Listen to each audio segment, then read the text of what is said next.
Puji nama Tuhan, Shalom Bapak Ibu. Shalom, Mari shalom, Pastor.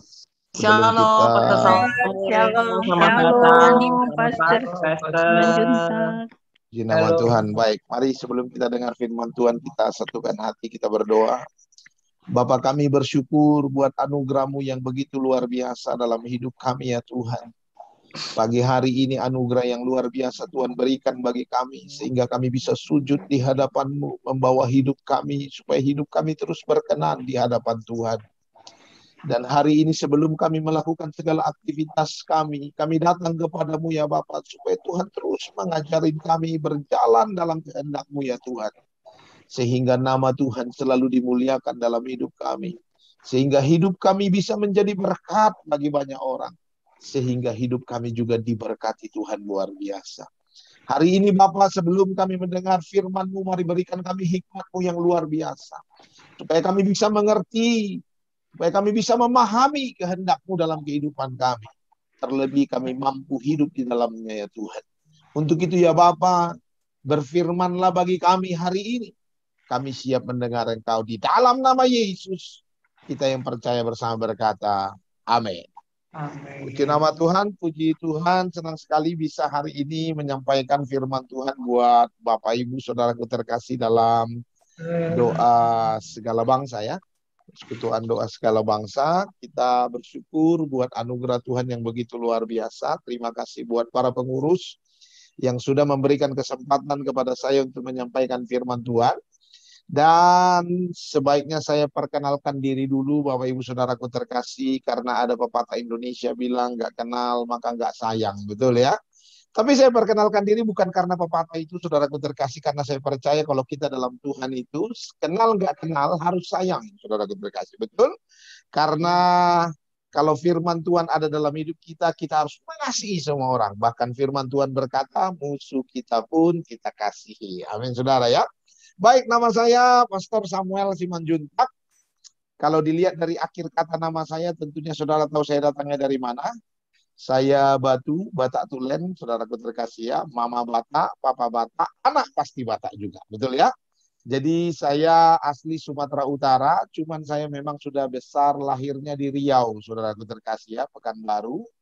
Jadi saudaraku terkasih, jadi kalau orang lihat, kalau orang ngomong bahasa Batak sama saya tahu. Saya ngerti, karena di sana di rumah itu biasanya orang tua ngomong bahasa Batak, saya jawabnya bahasa Indonesia. Tapi kalau disuruh bahasa Batak, itu persoalan saudaraku terkasih ya. Karena saya khawatir salah bahasa Bataknya jadi kurang tepat saudaraku terkasih. Tapi bukan berarti tidak bisa juga dikit-dikit saudara ya. Saya sudah menikah dan punya dua orang anak, saudaraku terkasih. Kalau saya orang Batak, Tulen, Batu, istri saya itu orang Kalimantan. Saudara tahu orang Kalimantan, orang suku apa aslinya? Dayak, saudaraku terkasih ya. Jangan ragu-ragu, saudara terkasih ya. Kenapa saudaraku terkasih? Dulu juga waktu saya mendengar kalau orang ngomong Dayak gitu di pikiran saya kayak seram-seram gimana gitu, betul ya? Karena dulu kalau pertama-tama saya dengar Dayak, orang bilang Dayak gitu, di pikiran saya kepala terbang, gitu. Kalau orang bilang Dayak gitu, parang terbang, gitu ya. Tapi ternyata setelah saya menikah dengan orang Dayak, saya bolak-balik Kalimantan, saudaraku terkasih, saya lihat itu orang Dayak. Ternyata saudara tahu, itu orang Dayak nggak seram-seram juga rupanya. Ternyata orang Batak jauh lebih seram, saudaraku terkasih. Orang Batak belum lihat wajahnya, baru dengar suaranya sudah seram, saudara terkasih, betul ya? Apalagi lihat wajahnya saudaraku terkasih kayak kotak-kotak gimana gitu sekali. Untung saya gemuk jadi nggak kelihatan kotak-kotak saudara terkasih ya, jadi agak lembut sedikit. Jadi saya Batak, istri saya Dayak. Karena saya Batak, istri saya Dayak, maka anak kami yang dua itu Batak saudaraku terkasih ya. Batak Dayak maksudnya, bukan Badak beneran, Batak Dayak saudaraku. Dan anak saya yang paling gede itu saudaraku terkasih sudah usia 13 tahun, tetapi yang paling kecil baru 1 tahun, saudara. Jadi bedanya jauh sekali ya. Nanti saya kesaksian buat saudara kenapa saya dianugerahi satu anak lagi yang luar biasa. Saudaraku terkasih dalam nama Tuhan Yesus, saya aktivitas sehari-hari melayani Tuhan karena saya seorang pendeta juga. Tetapi saudaraku terkasih, aktivitas yang lain selain dari melayani, saya juga seorang pendidik. Saya rektor dari salah satu sekolah tinggi teologi di Kalimantan, saudara. Tapi saya tinggalnya di Tangerang, saudaraku terkasih ya, Jakarta, Tangerang. Jadi saya bolak-balik, saudaraku terkasih, Jakarta, Kalimantan, saudaraku terkasih, dan aktivitas saya yang mengajar. Dan itu kegiatan saya hari-hari. Saya pikir itu cukup, saudaraku terkasih. Nanti kalau yang lain-lain, kapan-kapan saudaraku terkasih bisa kita bagikan buat saudara. Baik, saya pikir itu saja perkenalan dari saya. Dan hari ini saudaraku terkasih senang bisa berbagi firman Tuhan buat saudara. Saya mau kasih firman Tuhan buat saudara, saudaraku terkasih dengan tema doa mengubah segalanya. Tema firman Tuhan, saudaraku terkasih, dalam nama Tuhan Yesus hari ini buat kita semua adalah doa mengubah segalanya. Coba sebentar saya sharing buat saudara, doa mengubah segalanya. Baik, saudaraku terkasih, dalam nama Tuhan Yesus bicara tentang doa, tentunya saudaraku terkasih, doa ini bukan cuma kewajiban, bukan juga cuma sekedar rutinitas, apalagi dalam kehidupan kita, tapi orang Kristen, doa itu adalah kehidupan. Amin, saudara. Orang kalau mendefinisikan doa, saudaraku terkasih, doa itu adalah penghubung antara kita dan Tuhan, yes. Penghubung ada jembatan antara kita dan Tuhan, yes. Doa itu adalah komunikasi yang erat dengan Tuhan, yes. Maka karena itu, saudaraku terkasih, doa itu tidak boleh hanya sekedar rutinitas, tidak boleh hanya sekedar kewajiban, tapi doa itu haruslah kehidupan kita. Karena ini bicara tentang bagaimana kita terhubung dengan Allah. Tetapi yang luar biasa, lebih dahsyat daripada semua itu adalah, saudaraku terkasih, ternyata doa itu juga bisa menjadi berkat yang luar biasa dalam kehidupan kita, sebab doa bisa mengubah segalanya. Saudaraku, mari sama-sama kita buka firman Tuhan. Saudaraku terkasih, kalau kita lihat firman Tuhan, saudara, Alkitab itu mencatat banyak sekali kisah tentang orang yang berseru kepada Allah, kisah tentang orang yang berdoa kepada Allah, dan Tuhan mengubah kehidupan mereka. Betul ya? Banyak orang, saudaraku terkasih, yang berdoa di dalam Alkitab dicatat Tuhan mengubah doanya dengan dahsyat. Kita lihat, saudaraku terkasih, kisah Hana yang mandul, yang tercatat dalam 1 Samuel 1 ayat 1-28. Saudara menemukan bahwa seorang tokoh bernama Hana, di mana dia berdoa kepada Allah. Kenapa, saudaraku terkasih? Karena dia mandul, saudara. Tadinya, saudaraku terkasih, dalam nama Tuhan Yesus, dia menerima kemandulannya apa adanya. Tetapi, saudaraku terkasih, ketika suaminya mulai punya istri yang satu lagi, Penina, saudaraku terkasih, dan Penina, saudaraku terkasih, mulai bercerita atau merendahkan, memandang rendah si Hana, saudaraku terkasih. Akhirnya, saudaraku terkasih, dia datang sama Tuhan dan berdoa kepada Allah. Dia berdoa kira-kira, dia berdoa dengan luar biasa, dia berdoa dengan serius kepada Allah. Dan yang dahsyat, saudaraku terkasih, yang terjadi adalah ketika Tuhan menjawab doa, Tuhan tidak hanya memberikan dia seorang anak. Tuhan tidak hanya memberikan dia seorang laki-laki, seorang anak laki-laki dalam kehidupannya. Tetapi Tuhan memberikan dia seorang nabi besar dalam sejarah kehidupan Israel. Artinya ketika Tuhan menjawab doa kita, saudaraku terkasih, Tuhan jawabnya itu enggak kira-kira. Ketika kita berdoa, Tuhan bukan cuma merubah keadaan kita 180 derajat, tetapi Tuhan bisa melakukan lebih dahsyat daripada itu. Hana cuma minta anak, supaya dia tidak direndahkan oleh orang lain. Tetapi firman Tuhan berkata, Hana diberikan seorang nabi besar dalam sejarah kehidupan bangsa Israel. Siapa nabinya, Pak Pendeta? Nabinya yang lagi ngomong ini, saudara terkasih ya. Maksudnya namanya sama, Nabi Samuel, saudaraku terkasih. Saudaraku terkasih, dalam nama Tuhan Yesus, kita juga menemukan kisah tentang Raja Hizkia, saudara.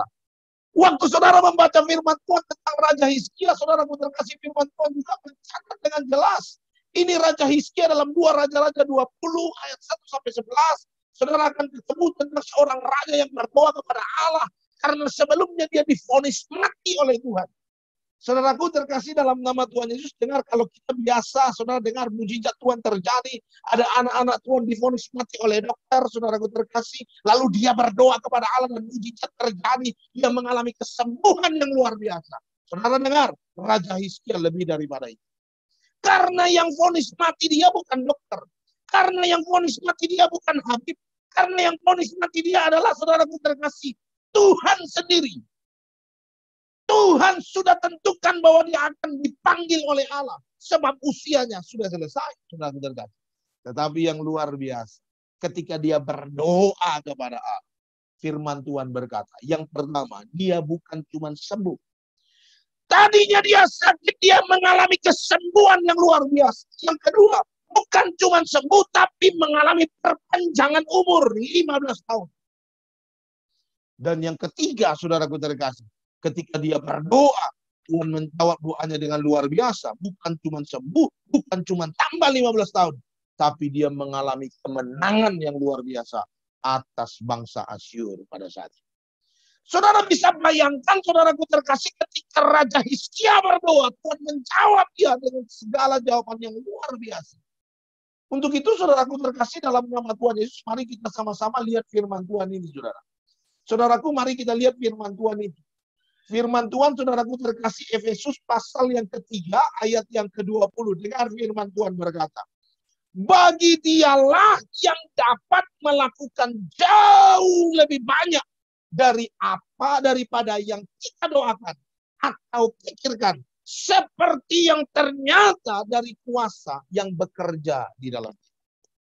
Firman Tuhan berkata, ketika kita berdoa kepada Allah, saudaraku terkasih, kita berdoa berharap kepada Allah yang sanggup melakukan jauh lebih besar dari apa yang kita doakan dan apa yang kita pikirkan.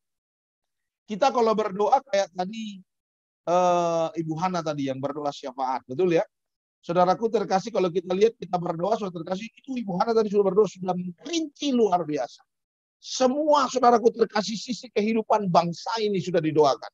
Tapi saya mau kasih tahu buat saudara, kalau Tuhan jawab kita, doa kita, Tuhan jawab doa kita, saudara terkasih, itu jawabannya itu bisa lebih rinci dari apa yang kita doakan.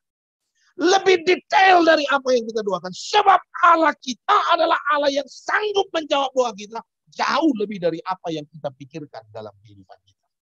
Untuk itu, saudaraku terkasih, dalam nama Tuhan Yesus, doa itu bukan saja bisa mengubah keadaanmu seperti yang kau inginkan, tetapi doa juga sanggup mengubah keadaanmu jauh lebih dahsyat dari apa yang engkau pikirkan, saudara. Hari ini makanya ketika engkau berdoa, saudaraku terkasih, jangan main-main dengan doamu, saudara.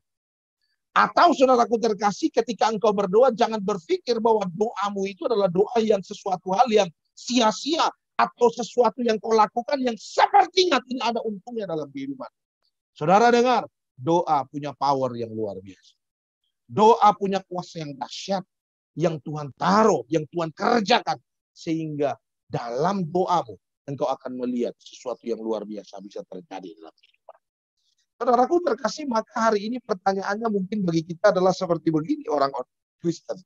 Kita bertanya, apakah semua doa memang sanggup, Pak, mengubah? Apakah doa itu sanggup mengubah segala keadaan kita? Apakah semua doa itu bisa mengubah keadaan kita, segala keadaan kita, Pak Pendeta? Saya mau kasih tahu buat saudara, kalau saudara tanya saya dan saya akan menjawab, saudara terkasih, seperti firman Tuhan berkata, dengar baik, doa sanggup mengubah semua keadaan.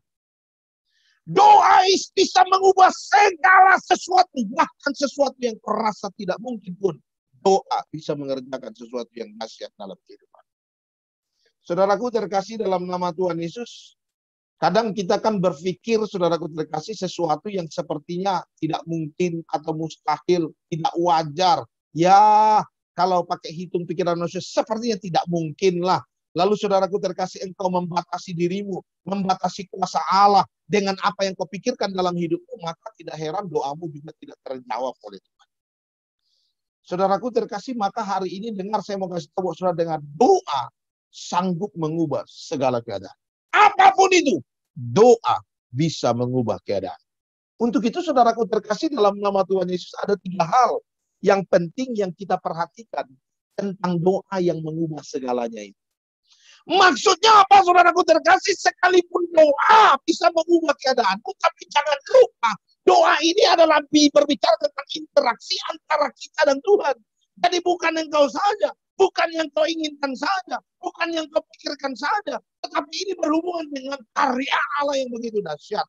Maka ketika kita berdoa, saudaraku terkasih, keselarasan antara kita, pemikiran kita dan pemikiran Tuhan, itu Itu menjadi satu hal yang sangat penting untuk kita hidupi dalam kehidupan. Supaya apa, saudara? Supaya doa kita menjadi sesuatu yang sangat berkuasa. Besar kuasanya.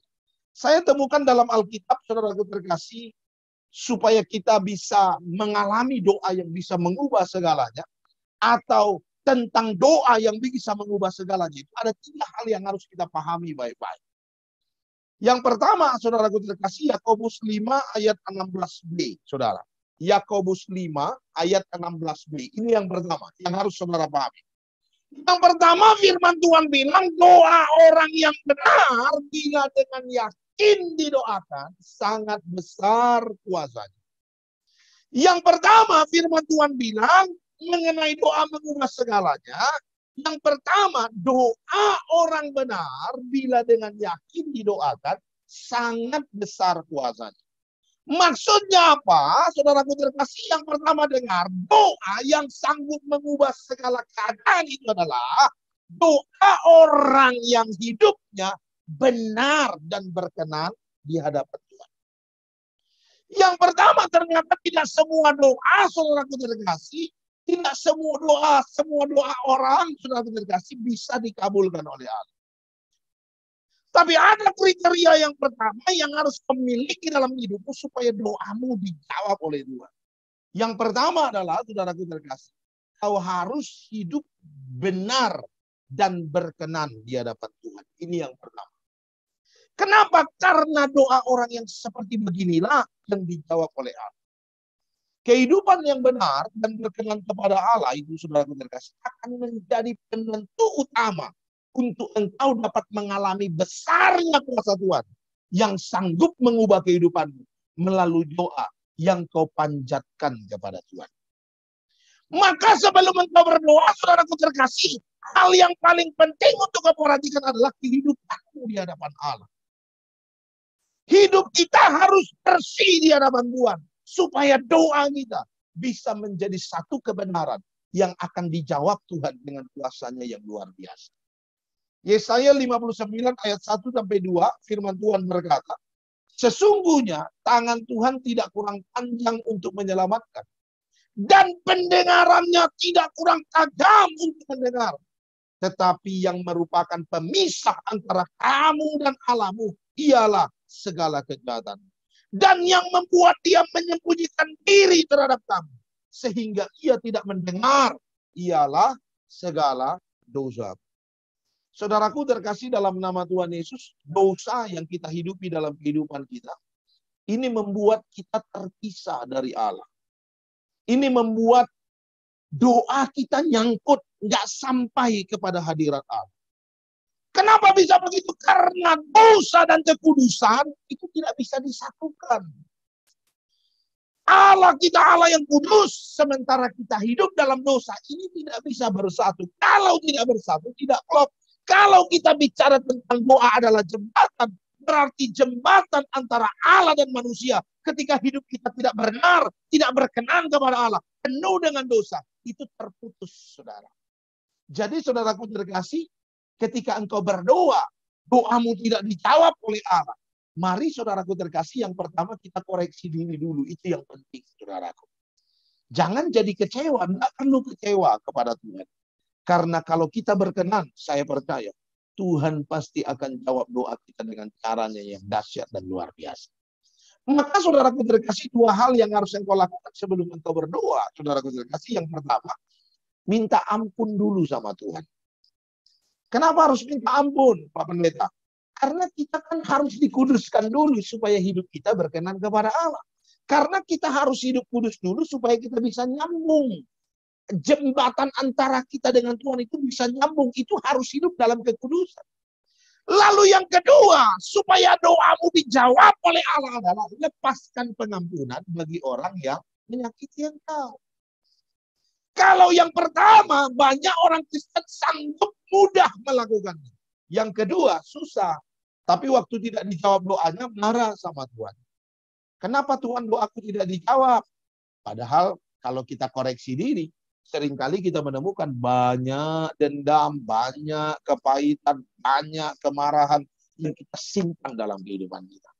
Kita lupa kalau kita tidak kudus di hadapan Allah. Kita lupa kalau kita tidak berkenan di hadapan Tuhan. Tapi kita memaksa supaya doa kita dijawab oleh Allah. Tidak mungkin. Sebab Tuhan menjauhkan dirinya dari kehidupan yang tidak kudus dan berkenan. Tapi ketika kita berkenan kepada Allah, saudara terkasih, dengar, saya mau kasih tahu buat saudara. Tuhan bukan saja menjawab doamu seperti yang kau minta. Tetapi Tuhan memberikan kepadamu sesuatu jauh lebih besar dari apa yang kau minta kepada Allah. Makanya ayat firman Tuhan, saudaraku terkasih, berkata, apa yang tidak pernah engkau lihat, apa yang tidak pernah engkau dengar, apa yang tidak pernah timbul dalam hatimu, Tuhan menyediakan itu bagi siapa dalam firman Tuhan? Bagi yang mengasihi Dia. Siapa orang yang mengasihi Allah? Orang yang mengasihi Allah itu adalah orang yang hidup berkenan dan kudus di hadapan. Ketika mereka hidup berkenan dan kudus, Tuhan jawab doa mereka jauh lebih besar dari apa yang mereka minta. Tuhan. Untuk itu saudaraku terkasih dalam nama Tuhan Yesus, yang pertama, yang paling penting untuk engkau hidup di dalam kehidupanmu adalah miliki hidup benar waktu engkau mau berdoa kepada Allah. Miliki hidup berkenan kepada Allah waktu engkau ingin berseru kepada Tuhan. Sebab ketika engkau berdoa, doamu saudaraku terkasih akan dijawab Tuhan ketika hidupmu benar dan berkenan kepada Tuhan. Itu yang pertama, saudaraku terkasih. Yang pertama, yang harus kita pahami tentang doa yang mampu mengubah segalanya adalah doa yang bisa mengubah segalanya adalah doa yang orang yang hidupnya benar dan kudus serta berkenan kepada Allah. Itu yang pertama, saudaraku terkasih. Yang kedua, apa yang harus kita pahami, saudaraku terkasih, tentang doa mengubah segalanya? Matius 21 ayat 22 firman Tuhan berkata begini, dan apa saja yang kamu minta dalam doa, dengan penuh kepercayaan kamu akan menerimanya.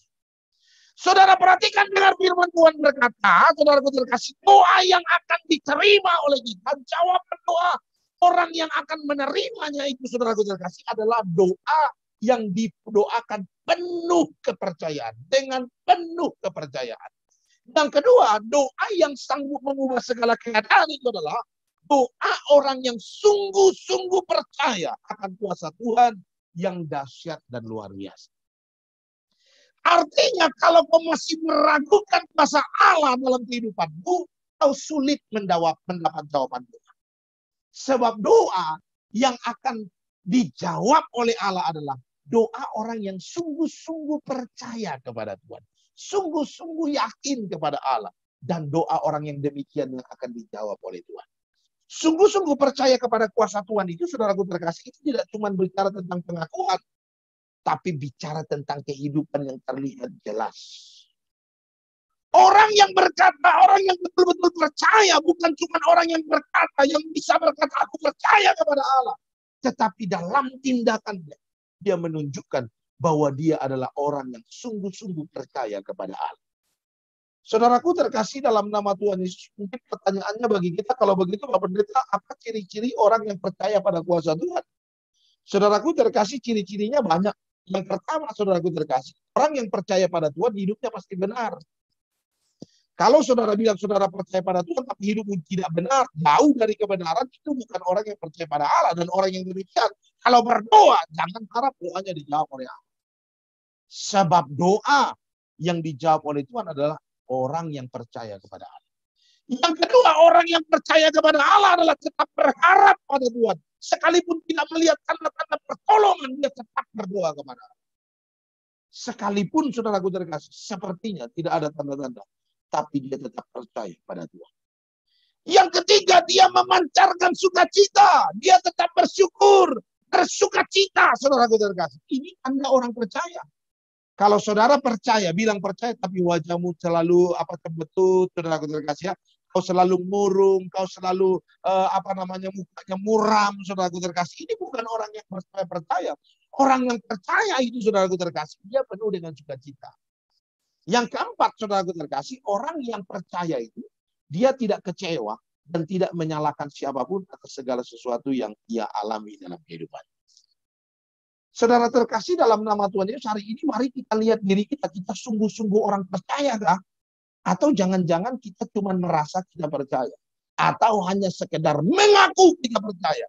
Dalam realitanya, kita bukan orang yang percaya.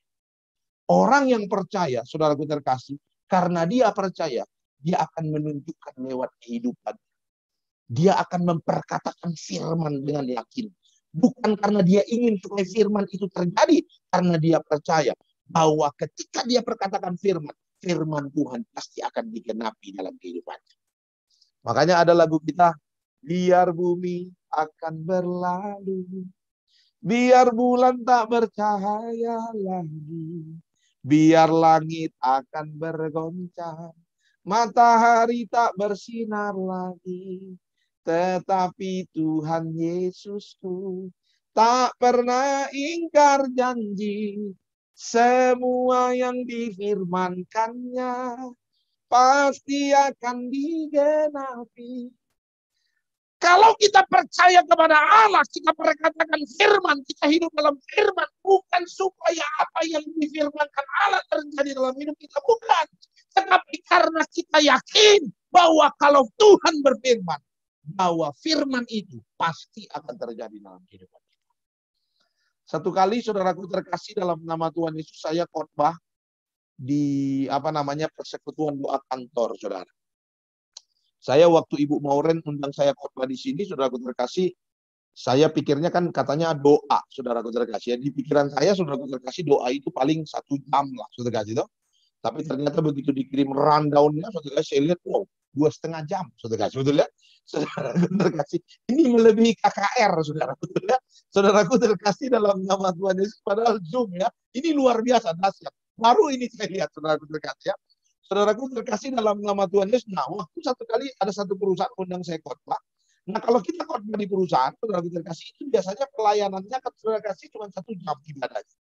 Saya punya satu pelayanan di Jakarta ini namanya Christ in Ministry, saudara terkasih. Itu punya saya dan kami pelayanannya di kantor-kantor, saudara. Jadi kantor-kantor di sekitar Jakarta ini, saudara kasih, kita banyak punya tempat yang kita melayani di dalam. Nah biasanya kantor kalau ibadah itu 1 jam. Jadi saudaraku terkasih, kalau di kantor itu kita sudah sesuaikan waktu dengan luar biasa. Bahkan kalau bisa kita koordinasi dengan WL, jangan sampai dia kelamaan pujian penyembahan. Betul ya? Kalau sampai dia pujian penyembahan 45 menit, sisa 15 menit belum pengumuman, itu ternyata mau berapa jam, saudara. Saudaraku terkasih, jadi waktu lagi ibadah begitu, saudara terkasih, saya kan sudah duduk, sudah mulai, saudara terkasih ya, dengar saudara terkasih pelayanan ibadah, pelayanan biasa, saudara terkasih. Saya sudah mikir dalam hati, saudara, begitu dia present worship 30 menit, saudara, ya, saya sudah dalam hati ini, jangan sampai kelewatan, saudara. Kenapa? Karena pendeta yang baru berkhotbah dengan pendeta yang sering berkhotbah, saudara tahu bedanya apa? Pendeta yang baru berkhotbah itu dia susah memulai khotbahnya. Sedangkan pendeta yang sudah sering berkhotbah, dia susah menyelesaikan khotbahnya, saudara. Saudaraku terkasih, jadi makanya kalau saudara lihat pengkhotbah kalau sudah tua, kalau pendeta yang sudah tua, berarti itu dia kalau khotbah sudah mau landing, take off lagi, saudara. Sudah mau landing dia khotbahnya, take off lagi, saudara. Akhirnya bisa 2 jam dia khotbah. Tapi kalau ini enggak, saya sesuai rundown kata Ibu Mauren ya. Sesuai rundown Bu. 7:55 saya selesai, saudara. Saudaraku terkasih, jadi waktu pas dia pimpin pujian, selesai pimpin pujian, saya pikir dalam hati sudah mau selesai, saudara. Tapi ternyata dia bilang di depan dia bilang begitu, Bapak Ibu yang mau bersaksi boleh maju ke depan. Dalam hati saya gawat, saudara. Ini saya khotbah berapa jam dikasih, berapa menit dikasih khotbah, saudara. Lalu saya mikir dalam hati, aduh jangan sampai ada yang kesaksian, jangan sampai ada yang kesaksian. Ternyata ada seorang bapak, saudaraku terkasih, dia maju ke depan, saudara. Saudaraku terkasih, dalam nama Tuhan, dalam hati saya, waduh bisa panjang ini ceritanya, saudara. Akhirnya ya udahlah, mau nggak mau pasrah, nanti kalau nggak ada waktu paling baca firman saja, setelah itu sudah selesai, saudara terkasih. Saudaraku terkasih, akhirnya dia maju kesaksian. Tapi waktu dia maju kesaksian, saya dengar kesaksian dia, saya diberkati Tuhan luar biasa, saudara. Saudaraku terkasih, jadi kisahnya, saudaraku terkasih, dia cerita tentang mertuanya. Ini kesaksian nyata, makanya saya sangat diberkati luar biasa, sebab dia langsung mengalaminya, saudara. Saudaraku terkasih, dia punya mertua, kakinya sakit, saudaraku terkasih. Tapi karena cuman kaki di pikiran mereka, saudara terkasih, cuman kaki biasalah, paling asam urat segala macam. Jadi akhirnya tidak dirawat dengan serius, saudaraku terkasih. Sampai satu kali, saudaraku terkasih, mertuanya pergi ke pasar, di pasar, saudaraku terkasih, mertuanya rasa kakinya sakit sekali. Akhirnya mereka pergi bawa ke dokter. Tapi begitu sampai di dokter, mereka kaget sekali, saudaraku terkasih. Kenapa? Karena ternyata sakit yang dialami mertuanya bukan sakit yang biasa. Ternyata ini kanker kulit yang begitu dahsyat, ganas, luar biasa. Bahkan viral. Artinya ini kanker adalah kanker yang cepat sekali menyebar kemana-mana. Dan bukan itu saja, saudaraku terkasih, dokter bilang, saudaraku terkasih, bahwa di bawah kulit kakinya itu sudah ada lubang sebesar ini, saudara. Yang ingin menyatakan bahwa itu kanker bahaya sekali. Sudah terjadi lubang, terbuat lubang karena dimakan oleh kanker itu. Lalu saudaraku terkasih, mereka tanya sama dokter, dok, apa yang menjadi solusi buat orang tua saya? Lalu saudaraku terkasih, dokter kasih dua solusi. Solusi pertama adalah kita bisa usahakan supaya itu lubang ditutup dengan daging. Caranya bagaimana? Daging diambil kalau enggak dari paha, dari pantat, saudaraku terkasih, lalu ditempel ke dalam lubang itu dan lubang itu akan tertutup. Tapi dokter bilang, tapi ini bukan solusi yang panjang. Sebab kalau kankernya belum di atas, maka kanker itu akan kembali memakan itu daging. Dan akan tetap terjadi lubang lagi. Jadi kalau terjadi lubang lagi bagaimana? Ya kalau mau solusinya begitu, ya tetap ditutupin lagi. Lah saudara nggak bisa bayangin, saudaraku terkasih, kalau itu berlubang tutup lubang tutup lubang, habis daging paha sama daging pantat, saudaraku terkasih ya, cuma nutupin itu lubang terus, saudaraku terkasih. Lalu mereka bilang, wah kayaknya ini bukan solusi yang pas, saudara. Lalu saudaraku terkasih ditanya sama dokter, kalau begitu solusi kedua apa, dok? Yang bisa kami terima dari dokter. Solusi kedua dia bilang, nah ini permanen solusinya. Mungkin kalau kita pakai solusi ini bisa teratasi dengan baik. Apa, dok? Solusi kedua adalah amputasi, saudaraku terkasih. Saudaraku begitu dengar dua solusi ini, dua solusi kayaknya bukan solusi yang baik bagi mereka. Yang pertama solusinya sepertinya sembuh tapi tidak sembuh. Solusi yang kedua sembuh tapi cacat, saudaraku terkasih. Mereka bingung mau kasih solusi, apalagi di depan mamanya. Enggak mungkin mereka bilang, udah potong aja kakinya. Saudaraku terkasih, itu mamanya bisa marah sama mereka. Saudaraku terkasih, akhirnya mereka bilang sama dokter, dok, kami bisa mikir dulu nggak, cari solusi apa yang terbaik. Dokter bilang, oke gini deh, kami kasih waktu 3 bulan. Tapi ini waktu paling lama, nggak boleh lewat. 3 bulan paling lama, kalian sudah harus ambil keputusan. Jadi kalian boleh pulang, saya kasih obat sementara, lalu kalian makan, disuruh mertua makan itu obat, supaya saudaraku terkasih, ya kankernya masih bisa teratasi atau terjaga, tapi maksimal 3 bulan. Setelah 3 bulan, dokter tidak tanggung jawab. Jadi 3 bulan harus sudah punya solusi. Akhirnya mereka pulang sambil berdoa, saudaraku terkasih, sambil cari solusi, ngobrol sana-sini keluarga, cari bagaimana cara yang terbaik. Saudaraku terkasih, tapi si ini bapak, saudaraku terkasih, luar biasa. Dia ini orang yang percaya Tuhan dengan dahsyat. Dia yakin firman Tuhan berkuasa. Dia yakin doa punya kuasa yang luar biasa. Dia percaya, kalau dia percaya pada Allah, Tuhan sanggup menyembuhkan dengan dahsyat, saudaraku terkasih. Akhirnya saudaraku terkasih, ini si bapak, saudaraku terkasih, bilang sama mamanya, kirim ayat firman Tuhan setiap hari. Lalu dia bilang sama mamanya, tolong mah, ini ayat firman Tuhan jangan cuma dibaca, tapi dipercayai, diyakini. Dan kalau ngomong ini firman, tolong ngomong kencang-kencang, supaya telinga mama dengar, supaya iman mama timbul, supaya mama yakin bahwa Tuhan sanggup menyembuhkan. Akhirnya itu mertua setiap hari ngomongin firman, saudaraku terkasih. Pokoknya baca firman, ngomong kencang-kencang, Tuhan pasti menyembuhkan, Tuhan sanggup menyembuhkan, Tuhan sanggup memulihkan, Tuhan sanggup. Pokoknya dia ngomong dengan percaya. Sampai 3 bulan, hampir 3 bulan, saudaraku terkasih. Tinggal besoknya, saudaraku terkasih, mereka akan pergi ke dokter dan mengambil keputusan solusi.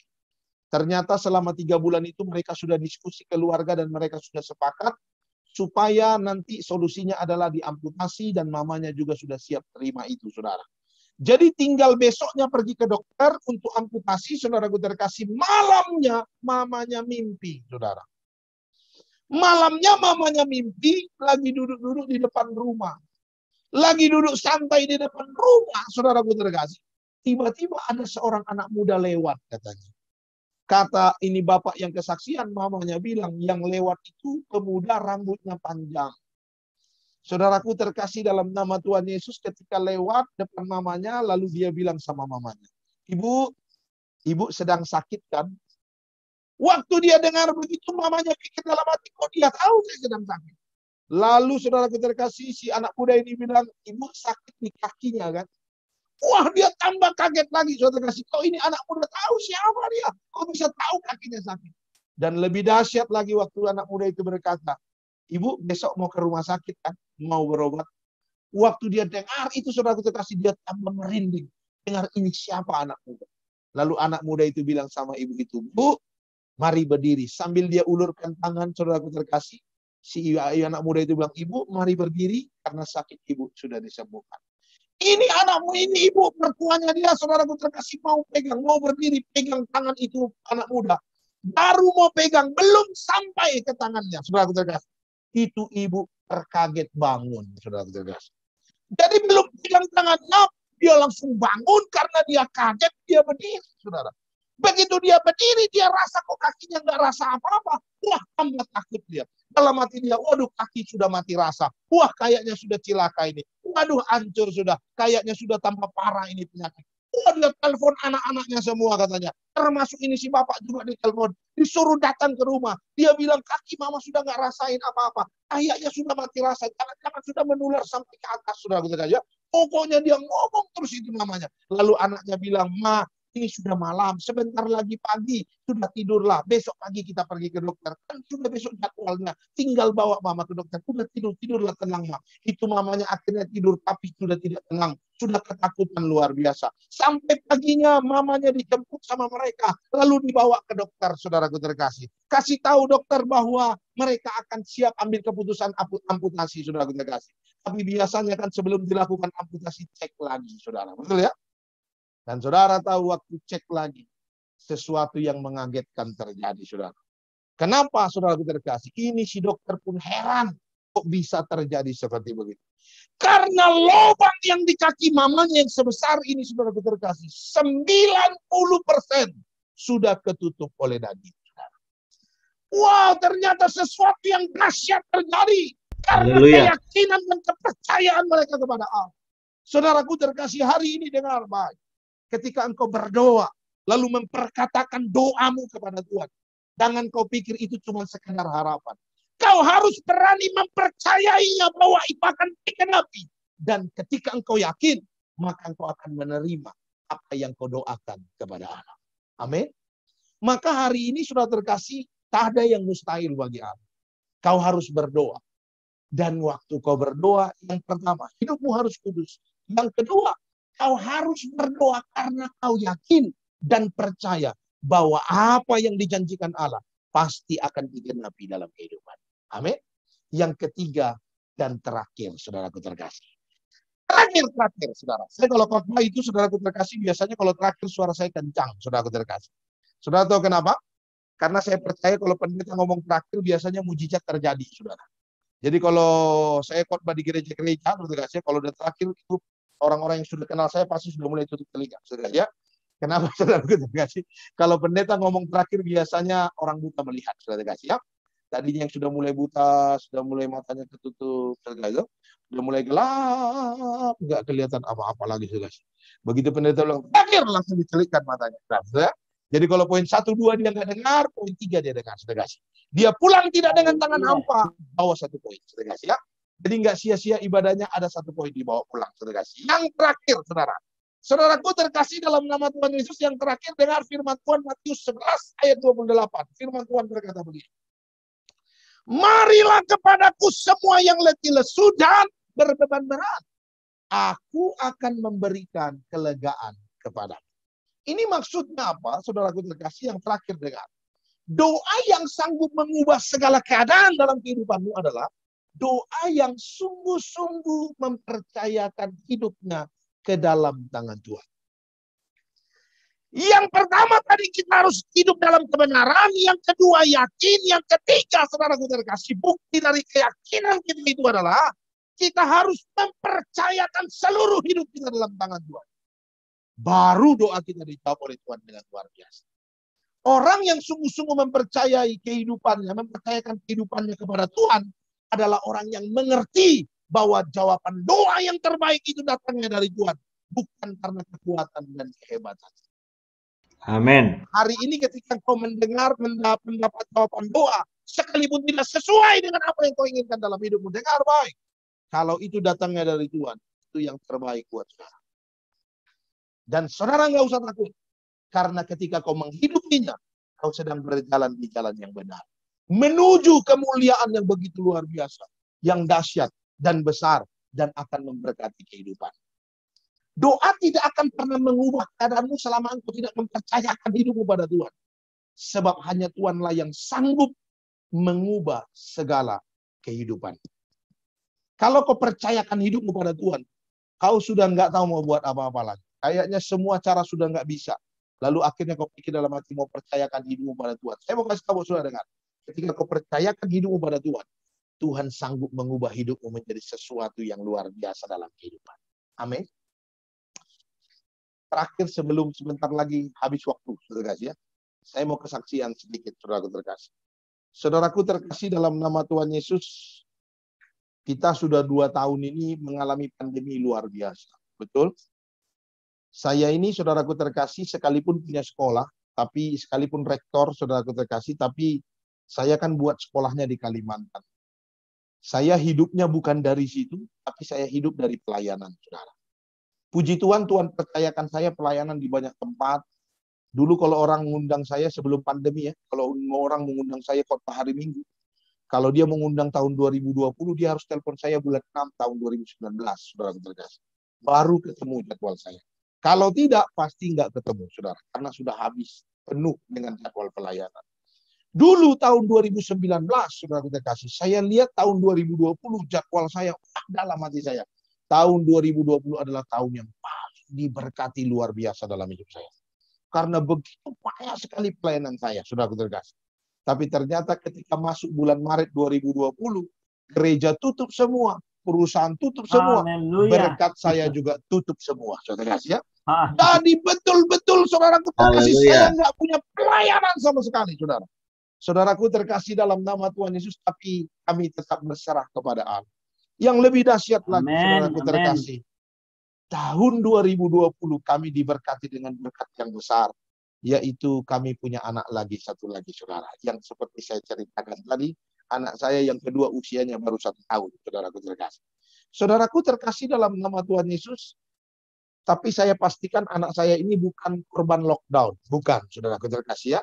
Karena kita lockdown itu bulan 3, saudaraku terkasih. Sementara istri saya didapati hamil itu bulan 2, saudara. Saudaraku terkasih dalam nama Tuhan Yesus, satu sisi kami senang sekali. Ketika dengar istri saya hamil, kami senang sekali, saudara. Karena jarak anak pertama dan kedua jauh sekali, saudara. Sebetulnya itu yang pertama. Yang kedua, di samping senang, kami juga sebenarnya ada kepikiran sedikit, keresahan sedikit, saudaraku terkasih. Kenapa? Karena anak saya yang ini sudah terkasih sebetulnya bukan anak yang kedua, tapi anak yang ketiga. Anak yang pertama saya lahir tahun 2009. Anak yang kedua lahir 2014, tapi 8 bulan usia dalam kandungan Tuhan panggil dia, saudara. Jadi tinggal sebentar lagi, saudaraku terkasih, ternyata dipanggil Tuhan, saudaraku terkasih. Nah, karena waktu itu saudara terkasih anak saya dipanggil Tuhan, itu karena istri saya kena preeklemsia. Preeklemsia ini adalah penyakit kandungan yang unik dan tidak dialami oleh semua orang. Ciri-cirinya adalah tensinya tinggi. Jadi istri saya dulu tensinya itu 220/120, saudaraku terkasih. Saudaraku terkasih, jadi waktu anak saya yang kedua lahir, dokter ingatkan kami supaya kalau boleh jangan punya anak lagi. Tapi kalau memang harus punya anak lagi, tolong ada diperhatikan 2 hal. Yang pertama, jaraknya jangan terlalu dekat. Yang kedua, tolong pastikan kesehatan istri betul-betul sehat. Saudaraku terkasih, akhirnya kita, saudaraku terkasih, jaga semua itu. Dan setelah sekian tahun kemudian, berarti kan kalau 2014 ke 2020, berarti kan 6 tahun kemudian, saudaraku terkasih. Saudaraku terkasih dalam nama Tuhan Yesus, 6 tahun kemudian, kita pikir sudah aman lah, jaraknya sudah jauh yang pertama. Yang kedua, istri saya juga sehat, masih fit, ikut fitness, saudaraku terkasih. Jadi saya pikir sudah baik-baik semuanya. Tapi ternyata ketika istri saya mengandung kemarin, apa yang kami takutkan ternyata terjadi, saudara. Istri saya baru 2 bulan dalam kandungan anak saya, istri saya sudah pendarahan terus. Orang kalau ke dokter, kalau hamil biasanya sekali sebulan, kami bisa 4-5 kali sebulan ke dokter, saudara. Lalu yang kedua, saudaraku terkasih, setelah masuk beranjak 4 bulan, saudaraku terkasih, dokter sudah kasih tahu bahwa ternyata ada masalah. Apa masalahnya, dok? itu suplai makanan ke anak mulai terganggu. Kenapa? Karena tadi tekanan darah yang terlalu tinggi tadi, saudaraku terkasih. Jadi suplai makanan ke anak terganggu. Lalu saya tanya, dokter, dok, tapi anak saya bagaimana keadaannya? Dokter bilang, anak sih masih oke. Kalau begitu lanjut terus, saudara terkasih. Saudara masuk 6 bulan, saudaraku terkasih, kami ditolak 5 rumah sakit, saudara. Kenapa ditolak? Karena air ketuban kering. Tapi tidak terjadi bukan karena rembes, bukan karena bocor atau apa, tapi karena memang karena suplai makanan terganggu, anaknya sudah tidak pipis lagi, saudara. Sehingga sudah terkasih terganggu dan air ketubannya habis. Ditolak ke 5 rumah sakit yang kelima terakhir kali di Hermina, saudara terkasih. Waktu selesai USG, dokternya langsung bilang sama kita, Pak, kita nggak bisa tangani. Bapak cari rumah sakit yang grade A. Saya bilang, dok, tolong kasih tahu saya. Saya juga baru tahu kalau rumah sakit itu ada grade-grade-nya. Kasih tahu saya di mana rumah sakit grade A supaya saya bawa anak saya ke sana. Dokter kasih tahu satu rumah sakit, harapan kita waktu itu, saudara, coba ke sana dulu. Saya langsung bawa ke sana. Sampai di sana langsung istri saya langsung opnam, saudara terkasih. 2 minggu opnam di sana. Pendarahan terus, saudara. Dan di akhir opnam, saudara terkasih, dokter panggil saya. Dokter bilang, Pak, saya mau usul nih ide sesuatu. Apa itu, dok? Saya bilang, Pak, kalau dulu anak saya, Pak Pendeta, kalau dulu anak Bapak itu diusahakan besar dalam perut tapi gagal. Nah, sekarang kita mau kasih metode yang baru. Metode apa, dok? Saya bilang, gimana kalau anak Bapak kita besarkan di luar saja? Saya pikir dibesarkan di luar gimana maksudnya? Maksudnya gimana, dok? Ini masih 6 bulan kurang, saudara terkasih usianya. Lalu dokter bilang, gini, Pak Pendeta, kalau Bapak boleh setuju, anak Bapak dibesarkan di luar, kita sesar sekarang, kita masukkan NICU. Begitu dengar kata NICU, tambah pergumulan saya, saudara. Tadinya pergumulan saya cuma anak sehat, istri sehat. Sekarang dengar kata NICU, pergumulan tambah, biayanya besar, saudaraku terkasih. Saya tanya dokter, dok, kalau masuk NICU begitu, biayanya berapa? Dokter bilang, nggak mahal, cuma kurang lebih 5-15 juta. Dalam hati saya ternyata nggak terlalu mahal, saudaraku terkasih. Lalu dokter bilang, itu 1 hari. Ya. Jadi 1 hari biasanya 5-15 juta biayanya. Lalu saya bilang sama dokter, wow, kalau begitu, dok, saya bilang, kalau 5-15 juta, saya mau tanya lagi. Apa? Dia bilang, kalau anak saya dikeluarkan, masuk NICU, berapa lama dia? Waktu saya tanya gitu, dokter bilang, ya Bapak tinggal hitung saja. Kalau sekarang usianya 6 bulan, ya kalau lahir kan 9 bulan, ya 3 bulan lagi. Wah, dengar begitu, sudah dikasih langsung kalkulator di pikiran saya bunyi. Itu 5-15 juta 3 bulan. 3 bulan itu 90 hari. Kalau kita ambil tengahnya saja 10 juta kali 90 hari itu hampir 1 M, saudara terkasih. Dalam hati saya, ya Tuhan, dari manalah itu biaya. Lalu saya bilang sama dokter, dok, boleh nggak saya ngobrol dulu sama istri saya di kamar?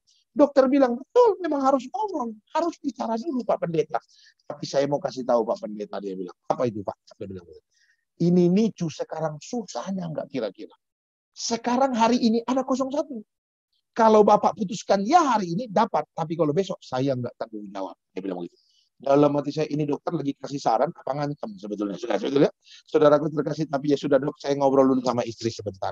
Ya udah, pergi ngobrol. Saya pergi sama istri, bilang sama istri, udah nggak usah pikir apa-apa, Tuhan pasti sediakan, kita percaya, kita sudah berjuang sampai sekarang, kita percaya Tuhan pasti berkati kita. Kalau perlu jual rumah, jual mobil, yang penting kita percaya Tuhan pasti sediakan dengan luar biasa. Jadi saya bilang, ya sudah, terserah Pak saja. Saya balik ke dokter, dok, saya bilang sama dokter, dok, kami oke. Langsung dia keluarin surat banyak, saya tanda tangan, sudah kasih banyak sekali. Yang menunjukkan, mengartikan bahwa setelah ini tanggung jawab adalah tanggung jawab saya, bukan lagi tanggung jawab rumah sakit. Setelah saya tanda tangan, dia telepon ke ruangan, bawa istri saya ke ruang operasi. Sampai ruang operasi, dia bilang, Pak Pendeta, mau doa dulu? Saya bilang, iya, doa dulu. Saya doa, saudaraku terkasih. Selesai saya doa, saudaraku terkasih. Langsung dibawa ruang operasi. Saya tunggu 15 menit saja. Anak saya sudah lahir. Langsung dibawa keluar, saudaraku terkasih. Lalu dokter suster bilang, Pak, lihat sebentar anaknya. Dia bilang begitu. Saya lihat anak saya, saudara terkasih. Waktu keluar pertama sekali, saudara terkasih, saya lihat itu anak saya dibungkus pakai plastik hitam. Saya bilang, itu kenapa anak saya dibungkus pakai plastik hitam? Pakai gorengan, saudara terkasih. Dia bilang, udah Pak, lihat saja anaknya perempuan. Setelah itu dia nggak boleh lama-lama di luar, harus langsung dibawa. Lalu saya lihat, ditutup, dibawa pergi sama dia. Lalu anak saya lahir, saudara terkasih. Ini anak saya, saudara. Saudara bisa lihat, ini anak saya lahir 10 September 2020. beratnya 900 gram, tinggi badannya cuma 30 cm. Saudara tahu 900 gram itu lebih ringan dari gula sekilo, saudara ya. 30 cm sepanjang penggaris di rumah, saudara. Itu selangnya kok gede banget, Pak, kayak selang mesin cuci. Bukan, itu bukan selangnya gede, tapi anaknya kekecilan, saudara terkasih. Saya pertama kali lihat itu juga saya komplain sama dokter. Dia bilang, bukan Pak, itu memang karena anak Bapak kekecilan. Karena kita nggak bisa lihat anak lagi. Sampai saudaraku terkasih, anak itu sembuh, sampai sehat, dan dibawa pulang. Tapi puji Tuhan, saudara kasih, kita hanya berharap pada Allah. Kita berdoa, kita berserah pada Tuhan. Kita nggak bisa lihat anak. Istri 3 hari udah pulang ke rumah. Tapi anak tinggal di rumah sakit, saudara, dalam NICU. Karena waktu itu masa pandemi, nggak boleh kunjungin sama sekali. Jadi cuma dikasih foto ini, saudara. Kita cuma berdoa pada Tuhan, berharap pada Allah. Lalu setelah Tuhan menyatakan kuasanya yang luar biasa, Tuhan kasih diskon, nggak jadi 90 hari. Jadinya 45 hari, saudara. 1,5 bulan kami ditelepon sama dokter. Dokter bilang datang ke rumah sakit supaya menyelesaikan segala sesuatu dan belajar merawat anak yang prematur. Lalu saudara kami datang rawat siapkan semua yang luar biasa, Tuhan sediakan dengan caranya yang ajaib, saudara kasih. Semua kebutuhan saya dipenuhi oleh Allah dengan dahsyat, saudara terkasih. Lalu saudara terkasih, anak saya juga sehat walaupun hari itu kami bawa masih pakai selang makan, saudara terkasih. Karena saudara terkasih rumah sakit padat jadi harus bergantian. Kita bawa saudara terkasih pulang anak kita, saudara terkasih, ke rumah dan kita rawat dengan caranya Tuhan. Dan tiba-tiba saya dan istri jadi dokter anak yang luar biasa, saudara. Jadi anak prematur kita rawat berdua. Mau ambil pengasuh takut karena pandemi lagi parah-parahnya, saudara. Pokoknya kita rawat berdua. Tapi Allah kita dahsyat, saudara terkasih. Tuhan kita luar biasa. Ini anak saya sekarang. Saudaraku terkasih, ini anak saya sekarang 25 Maret kemarin, fotonya beratnya sudah 8,2 kg, tingginya juga sudah tinggi, saudaraku terkasih, karena Tuhan bekerja luar biasa. Amin. Mungkin engkau tidak mengerti bagaimana menyelesaikan persoalanmu, tapi kau menaruh hatimu pada Tuhan. Tuhan berkarya luar biasa. Amin. Tuhan bekerja luar biasa. Dan Tuhan akan memberkati, menjawab doamu jauh lebih dari apa yang kau harapkan pada Tuhan. Banyak orang bilang, waduh banyak kekhawatiran Pak, segala macam kalau anak prematur, apalagi lahirnya masih cuma 900 gram. Tapi anak saya sekarang sudah bisa bicara, sudah bisa jalan, sudah terkasih, dan sudah luar biasa. Tuhan memberkati dengan dahsyat dan hebat. Untuk itu saudaraku terkasih, jangan pernah lupa berdoa. Berdoa harus menjadi gaya hidup. Tapi sebelum engkau berdoa, ingat 3 hal. Yang pertama, jadikan dirimu menjadi pribadi yang berkenan, kudus di hadapan Allah, supaya Tuhan doa. Yang kedua, engkau harus menjadi pribadi yang sungguh-sungguh percaya, supaya doamu dikenapi oleh Allah. Yang ketiga, taruh hidupmu dalam tangan Tuhan. Taruh hidupmu sepenuhnya, dan biar Tuhan bekerja, maka Tuhan akan memberkati. Amin. Amin buat firman Tuhan. Yuk kita tundukkan kepala, kita berdoa. Bapa, kami bersyukur buat firman-Mu hari ini yang kami dengar. Ajar kami untuk kami berseru kepada Tuhan. Sehingga hidup kami berkenan. Kami diberkati. Dan hidup kami melakukan apa yang menjadi kehendak Tuhan dalam kehidupan kami. Kami percaya. Apapun yang menjadi persoalan kami, bagi Tuhan itu hal yang mudah. Bagi Tuhan itu hal yang gampang. Karena Tuhan kami dahsyat. Sebab tiada yang mustahil bagi Tuhan. Kami berseru kepadamu, berkati kami ya Tuhan, taruh hidup kami dalam tangan-Mu. Dalam nama Yesus, kami berdoa bersyukur. Haleluya. Amin.